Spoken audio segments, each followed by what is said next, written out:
शिव साधना 22 जुलाई यानी कि कल सोमवार से सावन का महीना शुरू हो रहा है। सावन का महीना भगवान शिव का प्रिय महीना बताया जाता है। सावन का महीना कल 22 तारीख से शुरू होगा। समापन 19 अगस्त को रक्षाबंधन के साथ होगा। इस बार सावन 29 दिनों का है। इस बार सावन में 5 सोमवार पड़ेंगे। सावन में सोमवार व्रत का विशेष महत्व बताया गया है।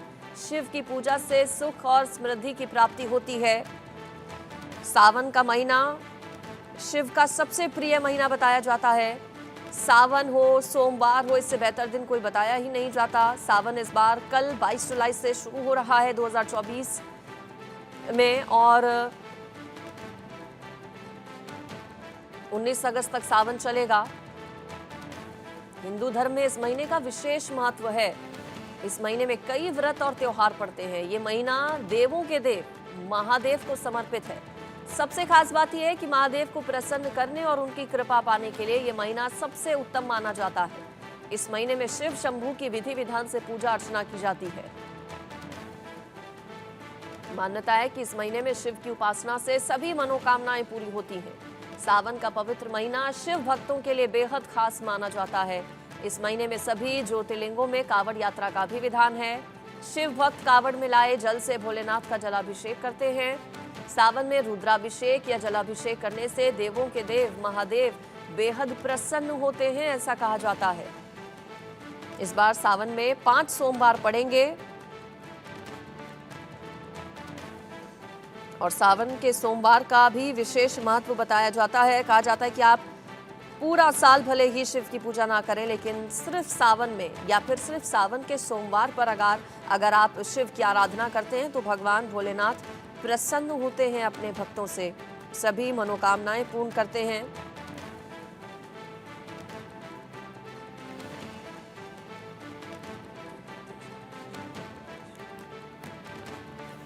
तो कल से सावन का पावन महीना होने जा रहा है शुरू। इसी पर कर लेते हैं चर्चा। मेरे साथ योगी हितेश्वर नाथ महामंडलेश्वर जुड़ गए हैं। बहुत स्वागत है आपका इंडिया न्यूज पर। योगी हितेश्वर नाथ महामंडलेश्वर है मेरे साथ। सावन का महीना कल से शुरू होने जा रहा है और सबसे खास ये कि सावन का महीना भगवान शिव को सबसे ज्यादा प्रिय बताया जाता है। सावन के सोमवार का भी विशेष महत्व होता है। इस बार सावन कितना फलदायी रहने वाला है जब सोमवार से ही इस महीने की शुरुआत हो रही है?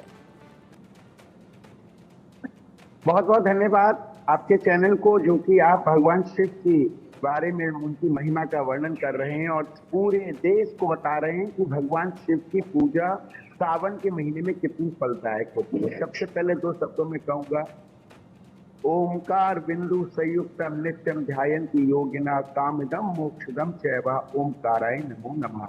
ओम त्र्यंबकम यजामहे सुगंधिम पुष्टिः वर्धनम उर्वारुकमेव वंदनात् मृत्युर्मोक्षे मामृतम्। ये जो सावन इस बार आया है, आप देखिए, ना जाने कितने वर्षों के बाद सावन का जो सावन प्रारंभ हो रहा है वो सावन के प्रथम सोमवार से ही शुरू हो रहा है।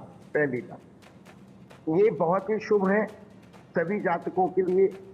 और ये कहा जाता है कि भगवान शिव को प्रसन्न कैसे किया जाए, इनकी पूजा आराधना कैसे करें, इनकी साधना कैसे करें, इसको बहुत बारीकी से सुने और समझें और इसको जीवन में उतारें। शिव जी को सफेद चंदन चढ़ाना और खीर का भोग लगाना बहुत अच्छा माना जाता है।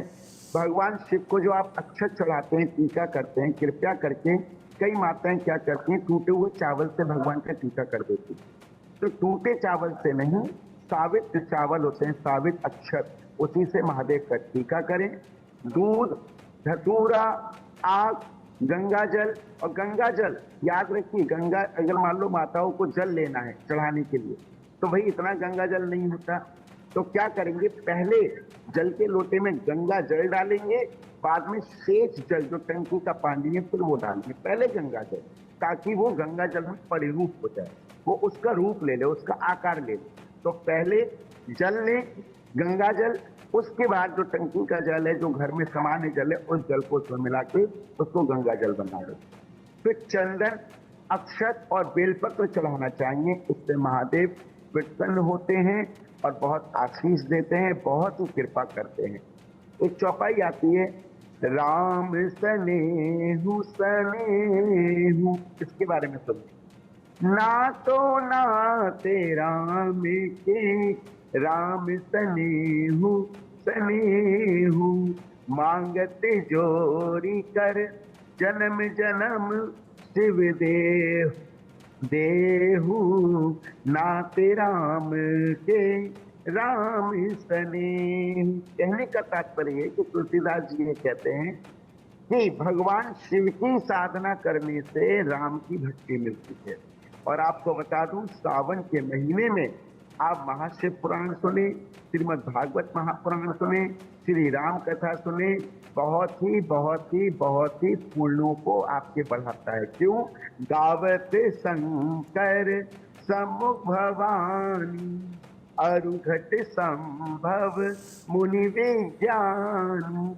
यही समय था जब भगवान शिव ने माता पार्वती को कथा सुनाई। तो सावन का महीना कल्याण करने के लिए है। और जीवन में भोले बाबा तो इतने भोले हैं, इतने भोले हैं कि जो चाहो वो वरदान बहुत आराम से दे देते, प्रसन्न होकर दे देते। बिल्कुल ऐसा कहा जाता है हितेश्वर नाथ जी कि भगवान भोला नाम ही इसलिए रखा गया है शिव जी का कि भोले भंडारी हैं। थोड़ी सी आराधना उपासना सच्चे दिल से अगर की जाए तो खुश हो जाते हैं और सभी मनोकामनाएं पूर्ण करते हैं, अपना आशीर्वाद देते हैं। हितेश्वर नाथ जी, मैं ये महाराज जी आपसे जानना चाह रही हूँ कि चूंकि सोमवार से ही शुरुआत हो रही है और 5 सोमवार इस बार पड़ रहे हैं, उपवास का कितना महत्व है सावन के सोमवार पर, और मंदिर क्या जाना चाहिए? क्या रोजाना मंदिर जाने से और ज्यादा फल मिलता है? अगर सावन में हर दिन आप मंदिर जाएं तो इससे भी क्या भगवान शिव प्रसन्न होते हैं? देखिए देखिए देखिए, वंदे बोधमयम नित्यम गुरु शंकर रूपम। भगवान शिव शंकर है, जो वो अनादि है, ना अनादि अनंत, वो अजन्मा, वो जन्मा नहीं, वो अजन्मा है शिव। ओमकार बिंदु, इसलिए मैंने पहली चौपाई बोली कि ओमकार बिंदु संयुक्तम, एक बिंदु है। नित्यम ध्यायन्ति योगिना काम इदम, सारे काम को मोक्ष प्रदान करता है भगवान महादेव। क्योंकि कहाँ का राजा है? शमशान का राजा है, शमशान का राजा है महादेव, मोक्ष प्रदान करता है। दूसरी बात मैं आपको बता दूं, आपने कहा कि प्रतिदिन भगवान महादेव पे जल चढ़ाना चाहिए। प्रतिदिन भगवान महादेव पे जल तो चढ़ाना बहुत ही जरूरी है। और मैं ये भी कहना चाहूंगा आपके चैनल के माध्यम से, कृपया करके भगवान महादेव पे जल के साथ साथ प्रतिदिन एक 10 रुपए की उत्तर की शीशी आती है मार्केट में, उस 10 रुपए की उत्तर की शीशी लें और प्रतिदिन जिनके घर में रोग है, परिवार में लोग निरोगी हैं, जिनको कष्ट बहुत ज्यादा घेर लिए, वो कृपया करके भगवान पे प्रतिदिन 10 रुपए का इत्र खरीदें और भगवान महादेव को रुई से लेके भगवान महादेव की पिंडी पे लगाएं, शिव पे लगाएं। क्यों? ओम ओम त्र्यंबकम यजामहे सुगंधिम पुष्टि, मतलब भगवान महादेव को बहुत ही प्रिय है सुगंधिम पुष्टि वर्धनम उर्वा रूप में बंधना। जितने भी बंधन होते हैं उन बंधनों को भगवान महादेव खोल देते हैं। तो प्रतिदिन भगवान महादेव पे आप अपने घर में अगर निरोग नहीं चाहते, रोगी नहीं चाहते कि सभी लोग सुखी रहें, स्वस्थ रहें, तो भगवान शिव पे इत्र जरूर लगाएं और भगवान महादेव पे बेल पत्र जरूर चढ़ाएं, शमी का पत्र जरूर चढ़ाएं, भगवान महादेव पे आग जरूर चढ़ाएं। तो कुछ चीजें हैं जो आपको प्रतिदिन चढ़ानी चाहिए। ये तो आपने बताया हितेश्वर नाथ जी, रोग मुक्त होने के लिए, परिवार में अगर कोई रोग है, कोई रोगी है, तो धन धान्य के लिए, सुख शांति के लिए कैसे आराधना करें भगवान शिव की? शमी का पत्र जो है वो धन देता है, मैं आपको बता देता। शमी का पत्र धन देता है। और मंत्र 3 प्रकार के होते हैं, एक सात्विक, तांत्रिक और सावध, 3 प्रकार के मंत्र हैं। जैसे अभी तांत्रिक लोग हैं, वो भगवान शिव की रात्रि में साधना करें, शिव की उपासना रात्रि में, क्योंकि उनको तंत्र सिद्ध करना है। एक होता है मंत्र, जो हम आम लोग हैं, जो जनमानस है, जो मतलब सभी भक्तगण हैं, वो भगवान शिव को कैसे प्रसन्न करें। उनके पास सिर्फ 15 मंत्र होते हैं जिसको उनको बोलना पड़ेगा भगवान शिव को प्रसन्न करने के लिए। सबसे पहले एक बहुत सरल मंत्र बता देता हूं जिसका नाम है ओम नमः शिवाय। जो माताएं हैं वो भगवान शिव को जब जल चढ़ाएं तो बोले नमः शिवाय, ओम ना लगाए, नमः शिवाय। नमः शिवाय लगाकर भगवान भोलेनाथ को जल अर्पित करें। और जो पुरुष हैं वो ओम नमः शिवाय करके भगवान महादेव को जल अर्पण करें। किसी कन्या का अगर विवाह नहीं होता, बहुत परेशान है, नहीं विवाह हो रहा कन्या का, तो वो क्या करे? वो कन्या को अपने विवाह के लिए भगवान शिव की इस समय पूजा बहुत सावन में कर ले, तो हर हालत में आने वाला समय जो अब जो सालक आएगा उसका निश्चित रूप से इस 3 महीने के अंदर विवाह हो जाएगा। ये सावन में जिन बच्चों के विवाह नहीं होते हैं, माता पिता परेशान है, कृपया करके विशेष तौर पे मेरी बात को सुने। मैं धन्यवाद करना चाहता हूँ आपके चैनल का, जिन्होंने आज बहुत महत्वपूर्ण चर्चा की है। क्या करना है? जिनका विवाह नहीं होता उनको भगवान महादेव पे इस समय, क्योंकि भगवान महादेव के विवाह का ही ये महीना है, शिवरात्रि जो आएगी भगवान शिव का, माता पार्वती ने व्रत रखे थे भगवान की, ये वही है। तो वही व्रतों में आपको क्या करना है? एक समय भोजन करें। अगर बेटी का विवाह नहीं है, बेटा भी एक ही समय भोजन, एक समय भोजन करे। दिन में कुछ फल ले ले या अन्न का कोटू ले ले, कुछ ले ले, लेकिन एक समय भोजन शाम को। दूसरी बात क्या करना है? आपने बिटियाओं को करना है कि माता पार्वती पे उनके जो हाथ आशीर्वाद वाला हाथ है, इस हाथ पे हल्दी लगा के आया कर रोज। जी। अब माता के हल्दी हाथ पे लगाएं और माथे पे कुमकुम से टीका करें और पीला फूल भगवान महादेव और पार्वती को चढ़ाएं। लड़की जब ये पूजा करे तो पीले वस्त्र धारण करके भगवान की पूजा करे, तो इस सावन के बाद आने वाले समय 2-3 महीने में उसका विवाह निश्चित है। कोई दुनिया की ताकत नहीं जो उसका विवाह काट दे, 100% हो।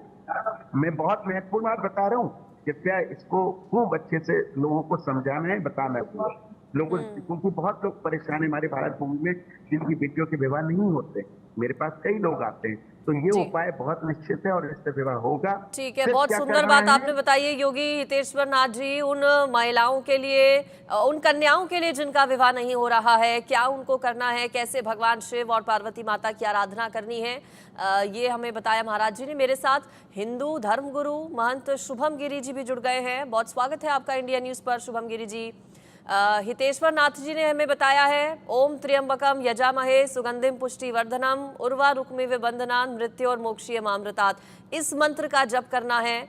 और कौन से मंत्र का जप करें कि भगवान शिव प्रसन्न हो? और कल चूंकि सावन शुरू हो रहा है, सोमवार से शुरू हो रहा है, सावन का महीना पूरा बहुत प्रिय है भगवान शिव को, और सावन में जब सोमवार आता है तो कितना महत्व है, और शुरुआत ही कल तो सोमवार से हो रही है सावन की। मृत्युंजया महादेवा त्राही माम शरणागतम जन्म मृत्यु जरा व्याधि पीड़िताम कर्म वंदने। आप सभी को गुरु पूर्णिमा के पावन पर्व की हार्दिक शुभकामनाएं। जितने भी मेरे साथ मीडिया पैनलिस्ट बैठे हैं, आप सभी को मेरी ओर से प्रणाम। आदिदेव महादेव आप सभी की मनोकामना पूर्ण करे। और कल से श्रावण मास शुरू होगा और पवित्र श्रावण मास में जिस तरह से कावड़ यात्रा भी शुरू की गई है, कावड़ यात्रा के बावजूद भी आज जो भगवान शंकर को प्रसन्न करने की जो बात है, बिलपत्र है। सबसे बड़ा तो त्रिजलम त्रिगुणाकारम त्रिनेत्रम च त्रिदायुकम त्रिजन्म पाप संगारम एक बिल्लम शिवार्पणम। भगवान शंकर को बिल अर्पित करे, क्योंकि श्रावण मास में शिव वास नहीं देखा जाता।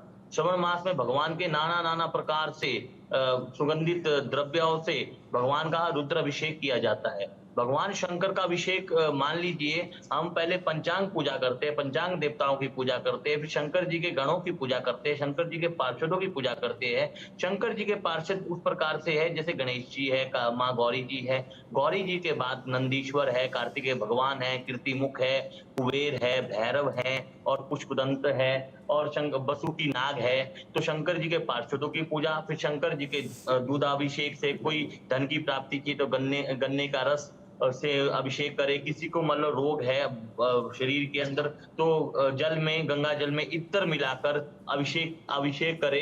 तो उसी प्रकार से भगवान शंकर जी का अभिषेक पूर्ण विधि विधान से किया जाता है। भगवान शंकर आदिदेव महादेव भी है, भगवान शंकर रोग के देवता भी है, भगवान शंकर कल्याण के देवता भी है, क्योंकि भगवान शंकर को हर धर्म हर उनमें माना गया है कि चाहे गुरु नानक देव जी हो, चाहे कोई से भी संत हो, तो भगवान शंकर का एक अलग ही महत्व है। नहीं तो आप नमः शिवाय मंत्र का भी जप कर सकते हैं, ओम नमः शिवाय का भी जप कर सकते हैं, शिवोहम भी कर सकते हैं, या संपुट लगाकर भी महामृत्युंजय का ओम ओम जुं ओम सह ओम भू ओम भुवः स्वः ओम त्र्यंबकम यजामहे सुगंधिं पुष्टिवर्धनम उर्वारुक्मिं वंदना मृत्युर्मोक्षामृतम् ओम सा जुं ओम सा भो भुवः। महामृत्युंजय भी कर सकते हैं, मृत्युंजय मंत्र भी कर सकते हैं, घोर मंत्र भी कर सकते हैं, तत्पुरुषाय विद्महे महादेवाय धीमहि तन्नो रुद्रा प्रचोदयात्, इसकी भी एक माला कर सकते हो। नहीं तो 11 बार नमः शिवाय का भी जाप करोगे तब भी मन में सुकून मिलेगा।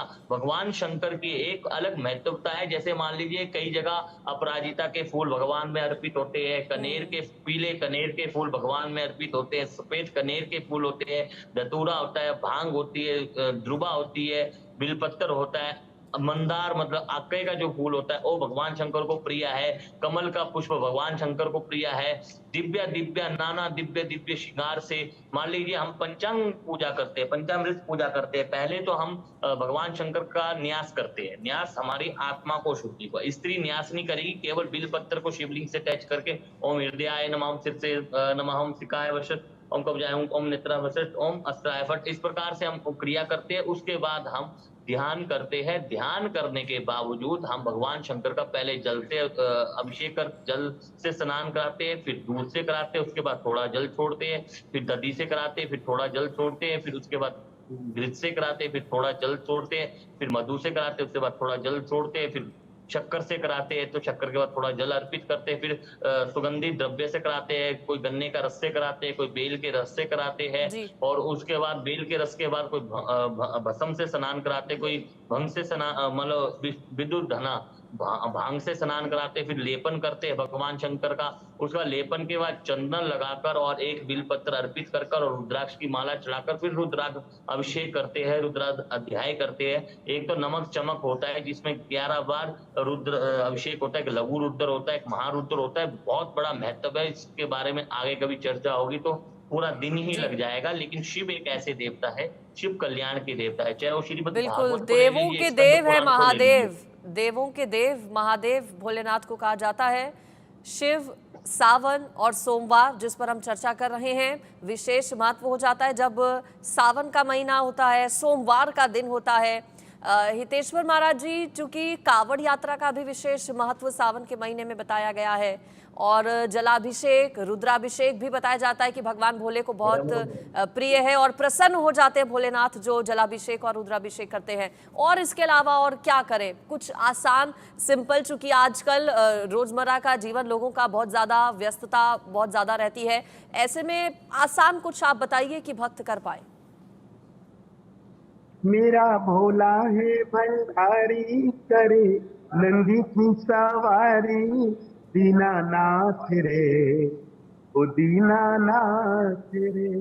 ये तो इतना भोला है कि आप खाली ओम नमः शिवाय का जाप कर लो तभी कल्याण हो जाए, इतना ही कर लेता। अरे इस भोले बाबा ने भस्मासुर को आशीर्वाद दे दिया और यही भस्मासुर माता पार्वती के पीछे पड़ गया। आप सोचिए कि हम तो ब्याह करेंगे, इन्हीं से करेंगे, इनसे सुंदर कोई नहीं। वो तो अगर भगवान विष्णु विप्र के रूप में आके ये नहीं कहते रे भोले वाले ये तो किसी को भी आशीर्वाद दे देते हैं, इनके आशीर्वाद को इतना सीरियसली मत लो भस्मासुर। बोले मतलब, बोले हाँ, बोले अगर तुम्हें चेक करना है तो अपने सर पे हाथ रख के देख लो, अगर तुम भस्म हो गए तो तुम भस्म नहीं होगे। तो वही क्या, भस्मासुर ने सर पे हाथ रखा और पता चला भस्म नहीं हो गया। तो कहने का तात्पर्य भोले बाबा आपकी बहुत जल्दी बहुत शीघ्र प्रसन्न होने वाले देवता हैं। और एक आपको एक विशेष और बात बता दूं, जैसे आजकल लोग कर्जा ले लेते हैं और बहुत परेशान होते हैं, कर्जा कैसे चुकाएं, क्या करें। तो एक छोटा सा उपाय करें, 15 मंत्रों का जाप करें प्रतिदिन सावन में, तो आपके इस माह के बाद जो आपके ऊपर कर्जा है वो कर्जा निश्चित रूप से उतरेगा। वो 15 मंत्रों को सुन लीजिए। पहला मंत्र है ओम नमः शिवाय, पहला मंत्र। दूसरा है ओम सर्वात्मने नमः। तीसरा है ओम त्रिनेत्राय नमः।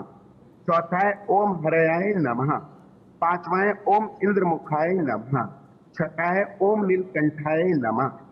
ओम सातवां है ओम वामदेवाय नमः। आठवां है ओम तत्पुरुषाय नमः।